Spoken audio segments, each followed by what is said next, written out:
When Janice complains that the surgical wait times are simply too long in Ontario, she shared with me a BC government website which publicly lists the specialists as well as the surgical wait times.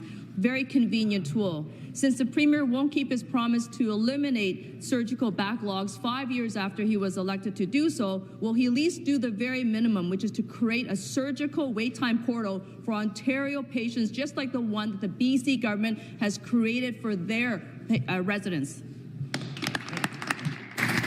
Deputy Premier and Minister of Health. Thank you. I'm very excited to use this opportunity to talk about some of the innovations that we are doing under the Your Health Plan. And it, of course, includes expansion of surgical capacity, both within hospital and within community. When we expand our surgical capacity in community with community integrated surgical centers, we actually have more space available in our hospitals to do those more complex surgeries that are so critical, and of course, the emergencies that happen every single day in the province of Ontario. But because of the investments that we're making in the Your Health commitment, we are ensuring that capacity is expanding in the province of Ontario, and very specifically in terms of posting and making people aware. Of course, our Your Health partners at Ontario Health are monitoring and publicly posting regularly where our surgical wait times need to be improved. Thank you. And the supplementary question. Thank you, Speaker. And back to the Premier.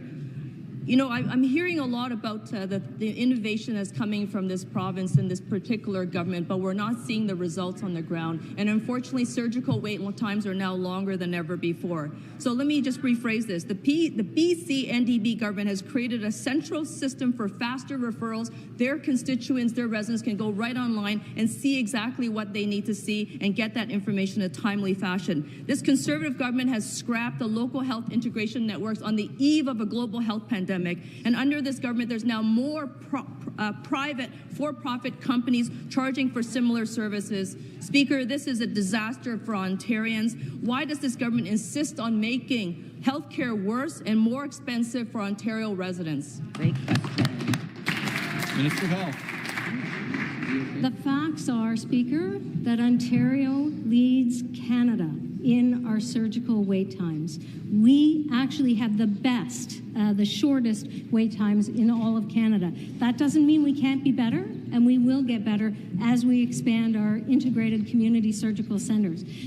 But the reality is that we should be very proud of the fact that we are now back to pre-pandemic levels because of almost $1 billion investment over 3 years in the ability for both hospitals and surgical centers to be able to expand their services. We've been able to do that during the pandemic, and as we see that pandemic wane. It is very, very important that we continue to do that valuable work with hospitals, with integrated community surgical centers.